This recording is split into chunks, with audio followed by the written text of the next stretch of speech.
السلام علیکم ورحمۃ اللہ وبرکاتہ۔ اللہ سبحانہ و تعالی ہم سب کو ہمیشہ اپنی رحمتوں کے سائے میں رکھے۔ تمام دیکھنے اور سننے والے احباب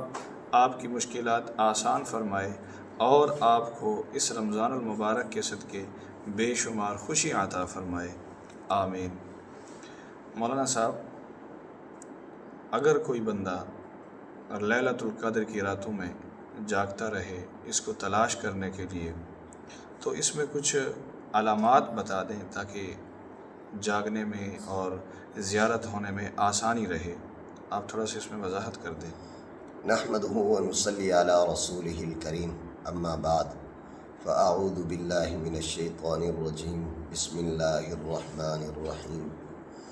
ليلة القدر خير من 1000 شهر تنزل الملائكة والروح فيها بإذن ربهم من كل أمر سلام هي حتى مطلع الفجر صدق الله العظيم۔ لیلۃ القدر کی علامات میں سے کچھ علامتیں احادیث میں آئی ہیں۔ سب سے پہلے بنیادی بات یہ سمجھ لیں کہ اس نقطے کو ہم سمجھیں۔ حدیث پاک میں آتا ہے جناب نبی کریم صلی اللہ علیہ وسلم مسجد نبوی میں تشریف لائے، صحابہ کو جمع فرمایا اور فرمایا کہ مجھے بتلانے والے نے یعنی فرشتے نے لیلۃ القدر بتا دی کہ فلاں رات لیلۃ القدر کی ہے، لیکن پھر مجھے وہ بھلا دی گئی۔ اس کی وجہ فرمایا یہ ہے کہ کچھ دو آدمی آپس میں جھگڑا کر رہے تھے، تو ان کے جھگڑے کی وجہ سے وہ لیلۃ القدر کی تعیین مجھ سے بھلا دی گئی۔ ایک تو ہم یہ بات سمجھیں کہ دیکھیں جھگڑا ایک ایسی چیز ہے کہ لیلۃ القدر جیسی عظیم رات کی تعیین اس جھگڑے کی وجہ سے اللہ کے پیغمبر علیہ السلام کو بھلا دی گئی، لیکن اللہ تعالیٰ کے ہر کام میں چونکہ ہزارہا حکمتیں ہوتی ہیں، ممکن تھا اگر لیلۃ القدر کی تعیین حضور اکرم صلی اللہ علیہ وسلم کو ہو جاتی اور اللہ کے پیغمبر علیہ السلام امت کو بتلا دیتے۔ ہر انسان کے حالات مختلف ہوتے ہیں،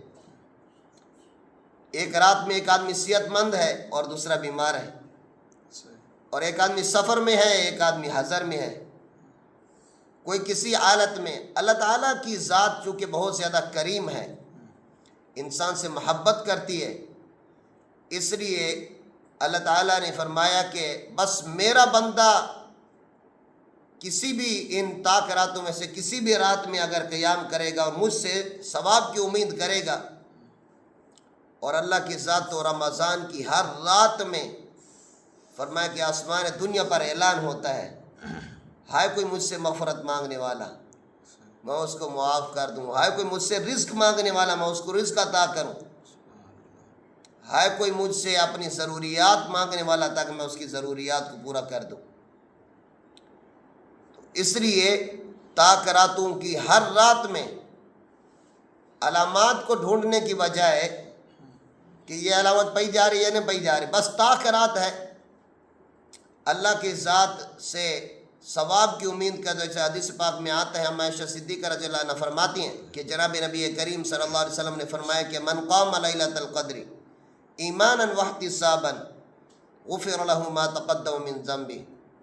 کہ جو آدمی لیلۃ القدر میں ایمان کی حالت میں اور ثواب کی امید کرتے ہوئے قیام کرے گا، اللہ تعالیٰ اس کے پچھلے تمام گناہوں کو معاف فرمائیں گے۔ لیکن پھر بھی علماء نے لیلۃ القدر کی چند علامات بیان کی ہیں۔ فرمایا کہ حدیث پاک میں آتا ہے جناب نبی کریم صلی اللہ علیہ وسلم نے فرمایا کہ میں نے یہ دیکھا کہ جس رات میں شب قدر تھی، میں نے اس رات کی صبح کو میں نے دیکھا کہ میری پیشانی کے اوپر تھوڑا سا کیچڑ لگا ہوا ہے۔ صحابہ فرماتے ہیں، یہ ایک روایت میں ہے کہ 23 کی رات میں ہلکی ہلکی بارش ہوئی، اور اس زمانے میں مسجد نبوی کی چونکہ مسجد نبوی چھپر نما ہوتی تھی، تو وہاں سے پانی ٹپکا تو اللہ کے پیغمبر علیہ السلام نے سجدہ کیا تو پیشانی لگے 29ویں قرات، اور بعض روایات میں آتا ہے کہ 23ویں قرات تھی، لیکن علماء نے فرمایا کہ یہ جو شب قدر ہے یہ گھومتی رہتی ہے، کبھی 21ویں قرات اور کبھی 23ویں قرات اور کبھی 25ویں قرات اور کبھی 29ویں قرات۔ اور علامات میں سے ایک علامت یہ ہے کہ اس رات میں ستارے نہیں ٹوٹتے،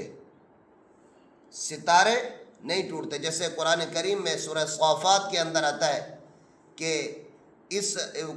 رمضان مبارک میں چونکہ سرکش شیاطین کو جکڑ دیا جاتا ہے، اور پھر یہ جو ستارے ٹوٹتے ہیں یہ شیاطین کو مارے جاتے ہیں، ہاں شیاطین کو مارے جاتے ہیں۔ فرمایا کہ لیلۃ القدر کی علامات میں سے ایک علامت یہ ہے کہ اس رات میں ستارے نہیں ٹوٹتے، اور ایک علامت یہ ہے کہ وہ رات نہ زیادہ ٹھنڈی نہ زیادہ گرم بلکہ نارمل ہوتی ہے، اس میں ٹھنڈی ٹھنڈی ہوائیں چلتی ہیں، میٹھا میٹھا موسم ہوتا ہے، ہاں جی۔ اور چاند ایسے رات جیسے یعنی وہ رات کھلی ہوئی وہ رات ہوتی ہے، جیسے خوشگوار موسم ہوتا ہے، چونکہ فرشتوں کی آمد اللہ کی رحمت پہلے سے برس رہی ہوتی ہے۔ تو اور ایک علامت یہ بھی ہے کہ اس رات کے بعد جو اگلا دن ہوتا ہے اس میں جو سورج طلوع ہوتا ہے، تو سورج کے طلوع ہوتے وقت عام طور پر جب سورج طلوع ہوتا ہے تو پہلے اس کی کچھ شعاعیں نکلتی ہیں، لیکن اس لیلۃ القدر کے اگلے دن کا جو سورج ہوتا ہے وہ بغیر شعاؤں کے ہوتا ہے، ایسے جیسے 14ویں رات کے ایک چاند ہوتی ہے ٹکیا نما، ایسے ہوتا ہے۔ یہ کچھ علامات ہیں، ان کے علاوہ بھی بعض علماء نے کچھ علامات بیان کی ہیں کہ اس رات میں عام طور پر کتے نہیں بھونکتے، ہاں یہ کچھ اور بھی علامات ہوتی ہیں۔ تو بہرحال اللہ تعالیٰ ان طاق راتوں میں سے ہر رات میں، چونکہ دیکھیں نا اس ایک شب قدر کی فضیلت، فرمایا کہ خیر من الف شہر، قرآن کریم میں آ رہا ہے کہ 1000 مہینوں سے بھی زیادہ بہتر ہے، اور 1000 مہینے ان کے اگر ہم سال بنیں تو یہ 84 سال 4 مہینے، ہاں جی کم و بیش ہو سکتا ہے، لیکن یہ ہے کہ 1000 مہینے سے جب بہتر ہے تو بہتری کی کوئی انتہا نہیں ہے۔ تو اس لیے کچھ علامات یہ ہیں، البتہ یہ ہے کہ علامات سے قطع نظر ہمیں ہر رات میں قیام کرنا چاہیے، جتنا ممکن ہو اتنا ہم قیام کریں،